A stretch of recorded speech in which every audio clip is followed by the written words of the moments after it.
Good morning, Ebbott's Wake. You're listening to KEBD's The Morning Rush. I think, therefore I am, Brett Brinkman, and with me as always is the one, the only, DJ Pantz.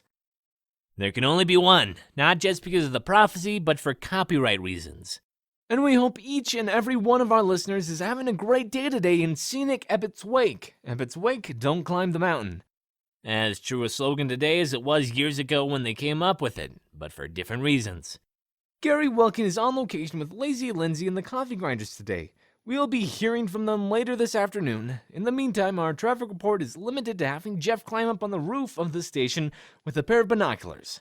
So far, he said that First Street is completely blocked off by an overturned moving van, West East Road is blocked by a jackknife semi-truck, and Park Lane is blocked by a protest demonstration from the Anti-Monster League right in front of the Ebbott's Wake Town Library.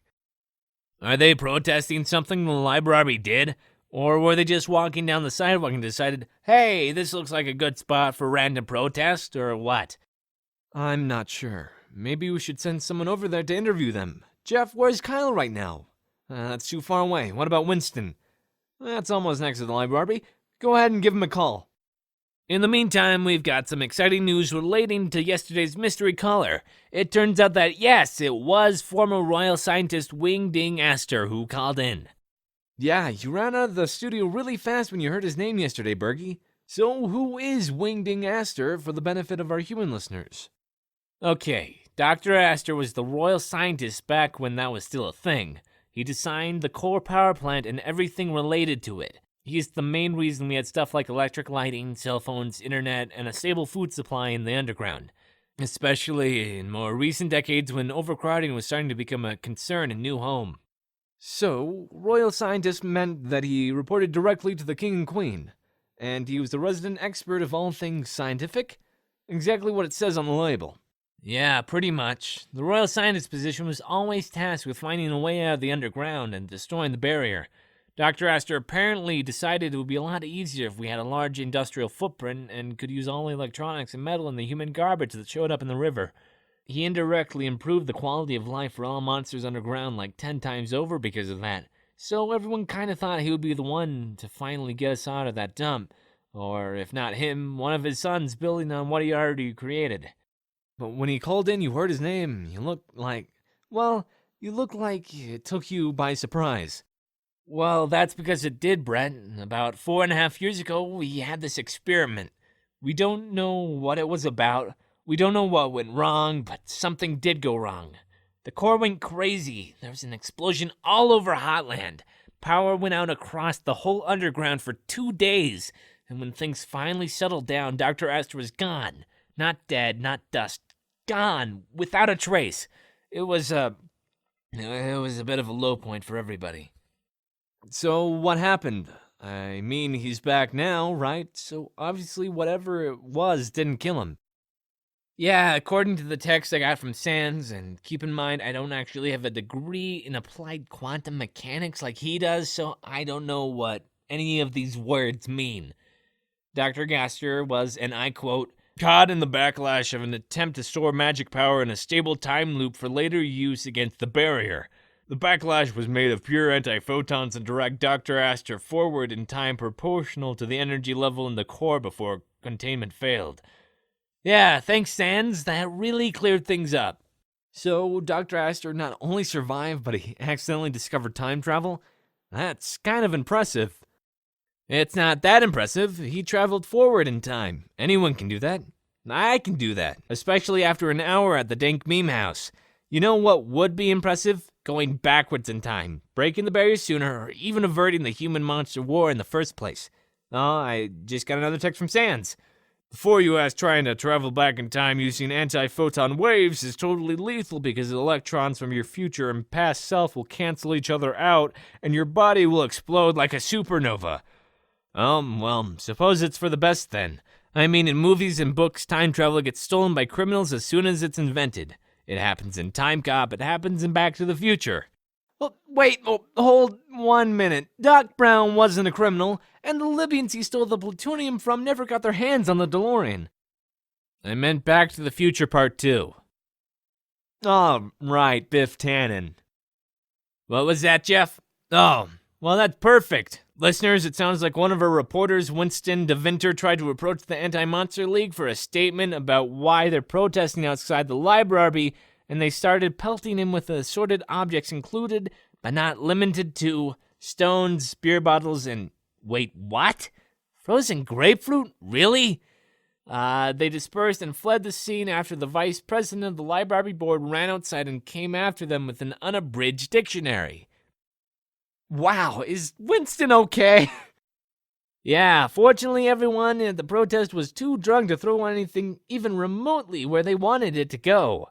Broke his microphone though, so we're getting this all from text messages. Drunk? It's not even 9:30 yet. Also, frozen grapefruit? I know, right? Who freezes grapefruits? Who freezes a grapefruit and then it just carries it around to throw at people? I suppose it could be worse. They could have shotguns and hunting rifles. You know, when they first formed, they actually seemed really dangerous. And now they're like a caricature of a hate group instead. So, progress then? That's one word for it.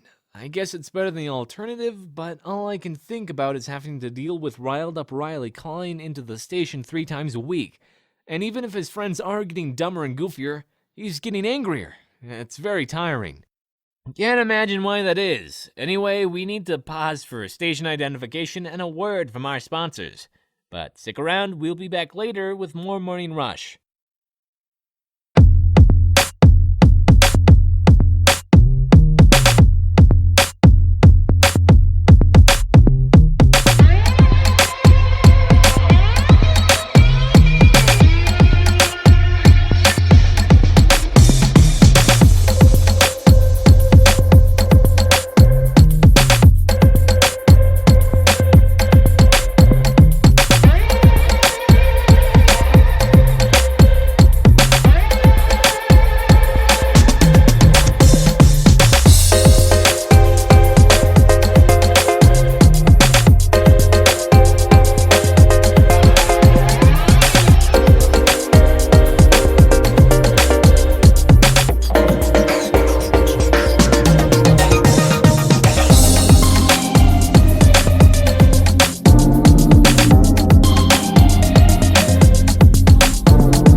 Welcome back to the Morning Rush. Right near the end of the Morning Rush, actually. Brett Brinkman here, and we're just about to hand things off to Lindsey and the Coffee Grinders with Gary Welkin, all of whom are out on location today at Das Boot Sub Shop. Gary, can you hear me okay?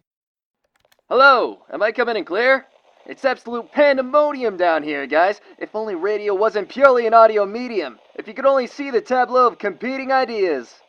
You know, Gary, you could just take pics with your cell phone. We could put them on the station's Facebook page. That would ruin the effect by showing the visuals outside of their proper context. If I may set the scene. On one side, Dwayne Riley and his ardent supporters in the persecution of and repudiation against monsters. On the opposing side, an unruly mass of principled townspeople from our fair city who do not cotton to that manner of stinking thinking. And in the middle, Lazy Lindsey, Beanpole Levine, and Clutch McGee, as well as yours truly, along with the long-suffering staff and management of the Das Boot Sub Shop, for all your sandwich and World War II historical reference needs. That sounds like an explosive combination, Gary. It is, if you get the new featured sandwich, the Kriegsmarine Special. An 18-inch slab of toasted bread encompassing sliced ham, sliced corned beef, sliced turkey, tomatoes, onions, dill pickles, and enough sauerkraut to incapacitate a pony or a small horse. Much like the dreaded U-boats referenced in this eatery's advertisements, the Kriegsmarine Special descends silently beneath the waves of biting teeth, only to later surface and torpedo unsuspecting commercial shipping traffic carrying value material to besieged Britain. I don't exactly have a degree in human history, but that sounds really excessive for a sandwich. On the other hand, I did work for a year or two selling hamburgers made out of sequins and glue. So I suppose anything is possible. Anything except a peaceful resolution to this conflict, Bergie. Even citizens who are ambivalent or undecided when it comes to the subject of monsters have turned out in support of the people at Das Boot Sub Shop. For many years, the only reliable source of pickled cabbage and pickled cabbage-related foodstuffs in a 35-mile radius. While no charges were ever filed, and the official investigation blamed a simple gas leak as the culprit for the fire 3 months ago, there remains a strong undercurrent of resentment against the Anti-Monster League in light of the timing of their protest of the shop hiring a monster and the subsequent conflagration. I remember. Bratty was inconsolable for a week. I'm glad they kept her on. So, does it look like things are gonna come to blows? Or is this one of those situations that can still be walked away from? What was that?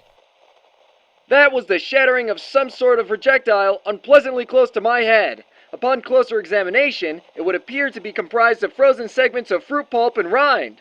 Brett and Bergie, I can say without fear of contradiction that the Anti-Monster League is expressing its displeasure with the state of affairs today with frozen citrus fruits, most likely grapefruit or large orange. Whoa, what just... Jeff, was that over the air or a power spike or what? Gary, did your microphone cut out? Can you hear us? Talk to me, man. Hey Brett, it's Lindsey. Gary just took another grapefruit to the head. Another? He's been hit twice now, Jesus. Jeff, call an ambulance. I don't know what happens to humans with head trauma, and I don't want to find out. Lindsey, is Gary still alive? Oh, totally. He's kind of bleeding a lot, but he's totally alive. And running after a riled up Riley with one of the reproduction submarines the shop has lying around for promotions and stuff. Here he comes again. Hey Gary, Brett wants to talk to you. Come back here, you redneck mother. Nobody hits Gary Welkin with frozen fruit and lives to brag about it. Brett, should we be rooting for or against Gary in his revenge-driven rage right now? As a monster, I feel morally and ethically conflicted. As a radio personality, I feel happy that Jeff was quick to the draw with the censor button. And that's about it. That's all I got. Okay, just me. Looks like it. You heard it here first, listeners. The Das Boot Sub Shop is back and open for business, and they have a new sandwich to commemorate the occasion, which is heavy on the sauerkraut. You have been warned. we'll leave you here with a few words from our sponsors, and when we come back from the break, you'll be listening to Lazy Lindsey and the Coffee Grinders live on location, quite possibly reporting the blow-by-blow of Dwayne Riley's inevitable comeuppance. This is Brett Brinkman, signing off for today. And this is DJ Pantz saying, Auf Wiedersehen! And this is Lazy Lindsey, saying you should really come by the sub shop if you can. This is so hilarious. I'll blitzkrieg your head and see how you like it, you whiny little Untermensch. You better run. Wait! Stop running, damn it! I can't kill you if you keep moving.